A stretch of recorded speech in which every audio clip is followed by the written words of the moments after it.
Salam hörmətli izləyicilər, əziz kimya sevərlər. Sizinlə 12 oktyabr 2025-ci ildə olan güvən sınağının izahı ilə birinci qrup üzrə A variantının izahı ilə qarşınızdayıq. Birinci sualımızda deyir ki, oksigen və azot üçün ümumi olanı müəyyən edin.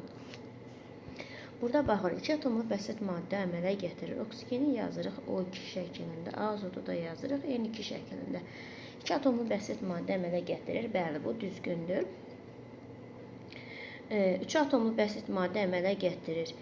3 atomlu bəsit maddəni ancaq oksigen əmələ gətirir. O3 şəklində. Altopik şəkil dəyişməsi əmələ gətirir. Bu da ancaq oksigenə aiddir. Oksigen 2 dənə altopik şəkil dəyişmə, oksigen və azot əmələ gətirir. Ona görə hər ikisi üçün ümumi olan soruşduğuna görə A variantı üzdür. Sonra bizdən soruşur ki, qazın həcmi 5,6, kütləsi 11-dirsə, onun hidrogen yönə sıxlığını hesablayın. Bu da A'dır. Buradan yazırıq ki, 5,6 qramı həcmi 11 qram təşkil edirsə, onda 22,4 litr nə qədər təşkil edir? X.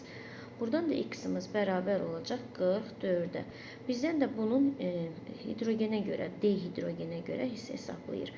Buradan da D hidrogenə görə tapmaq üçün bu 44-ü 2-yə bölsək, 44-ü 2-yə də bölsək 22 almış olacaqdır. 63-cü sualımızda 6-cı qrupun əsas yarım qrup elementləri haqqında hansı ifadə yanlışdır? Yəni 6 A yarım qrup elementləri. 6 uçucu hidrogenli birləşmə əmələ gətirən nümayəndəsi var. Bəli, məsələn, hidrogen sulfid uçucu hidrogenli birləşmə əmələ gətirir. P elementidir, 6-cı A yarım qrup elementi, sonu S2 P4 ilə bitir. Ona görə P elementidir.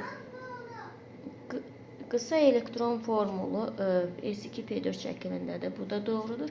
Bütün nümayəndələri həyəcanlanma mümkündür. Bu yanlışdır. Çünki biz bilirik ki, fon qrup elementlərinə həyəcanlanma olmur.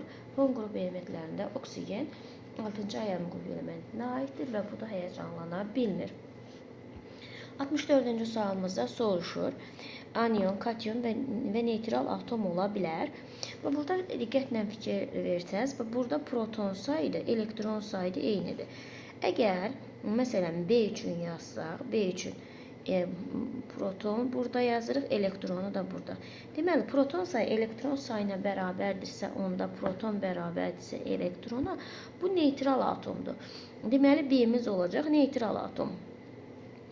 Burada baxırıq ki, X Y-dən böyükdür. Yəni, elektron sayından, bura baxırıq.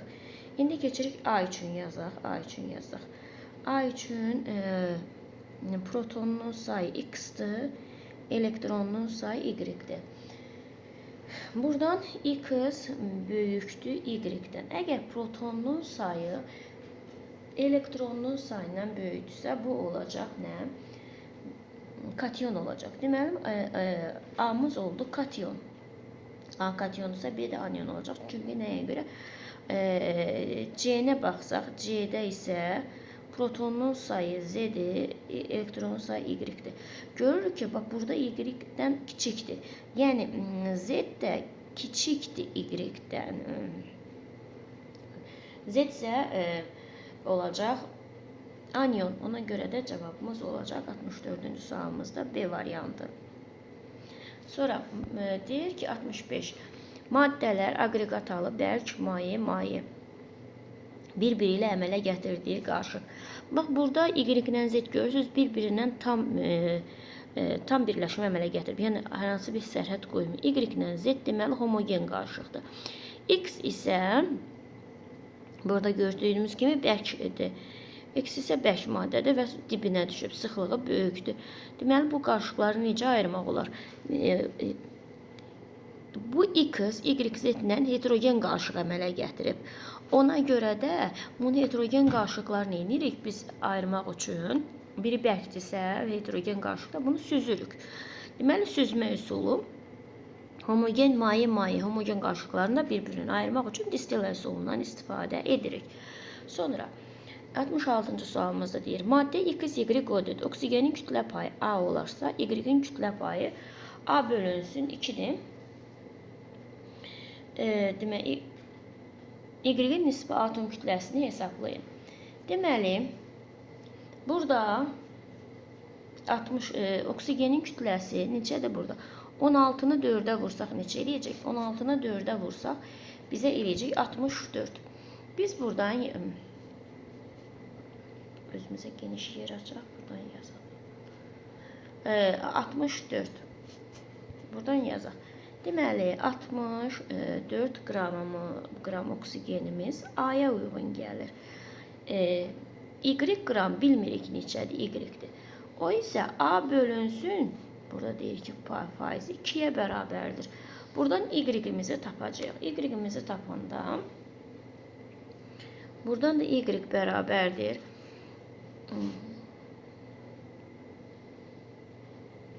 Y bərabərdir 64 A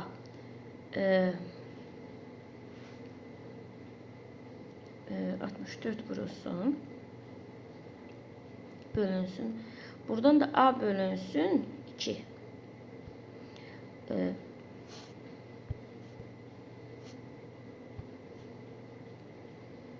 A bölünsün.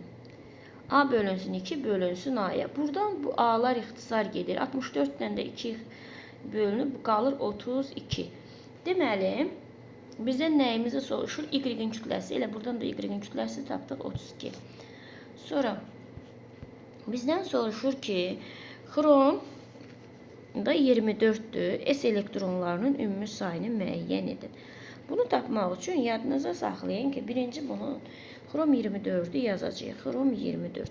Biz bilirik ki, 24-cü və 29-cu elementlərdə elektron paylaşan zaman 24'də 3s üstü 1, 4s üstü 1, 3d üstü 5 olur.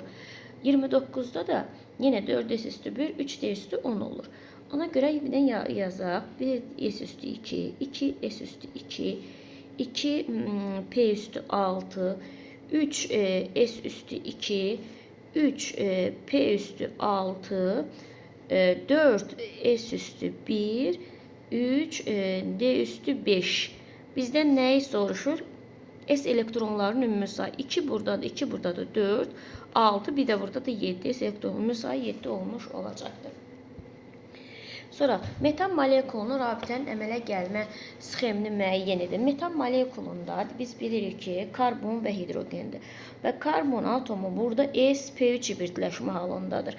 H3 hibridləşmə halında olan karbonun formulu bu şəkildədir. Burada karbon hidrogenin isə S-dir. Və bunlar bu ikisi birləşəcək. Bu da C variantına uyğun gəlmiş olacaqdır. 68-ci sualımızda. 69-cu sualımıza keçirik. Deyir ki, elementlər verilib X, Y, Z, hansı elementə mövqeyi doğru verilmişdir. Bura baxırıq, elementin yadınıza saxlayın ki, dövrü qabağında yazılmış olan ən böyük rəqəm onun dövrünü göstərir. Üzərindəki rəqəmlərin cəmi isə qrupunu göstərir. İkinci dövr 2 düz göstərilib, yarım qrup 5. Üstlərinin cəmi 2 ilə 3-ün cəmi 5 eləyir. Bəli, bu düzgündür. Yadınıza saxlayın, S ilə P-ni cəmləyiriksə əsas yarım qrup, S ilə D-ni cəmləyiriksə əlavə yarım qrupdur. Yəni B yarım qrupu. Dövr 3-dür. 2 ilə 4-ün cəmi də 6. Amma burada 4-cü A yarım qrupu. Ona görə bu yanlışdır. Ən böyük rəqəm neçədir? 4-dür. Deməli, dövr 4-dür. Yarım qrup 1'in üstünə 5 gəlsək eləyəcək 6.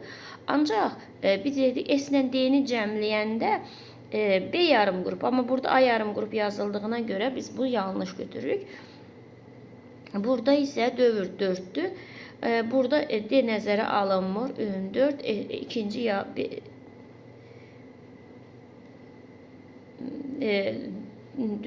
dövr 4'dür. 10 ilə 2, 12. Bu da eləyir ikinci D ilə S-i cəmlədiyimizə görə ikinci B yarım qrupu. Bu da düzgün cavab olacaq. 69'da düzgün cavabımız olacaq B variantı X-lə D. 70-ci sualımızda soruşur. Kalsium oksid. Bu amoniyakdır. Fosfor birləşmələr rabitənin tipini müəyyən edin. Yadınıza saxlayın ki, metalla qeyri-metal arasında olan rabitə iyon rabitəsidir. Ona görə kalsiumda olur iyon. Kalsiuma 3 uyğun gəlir. İki dənə qeyri-metal arasında olan rabitə polar kovalent rabitədir.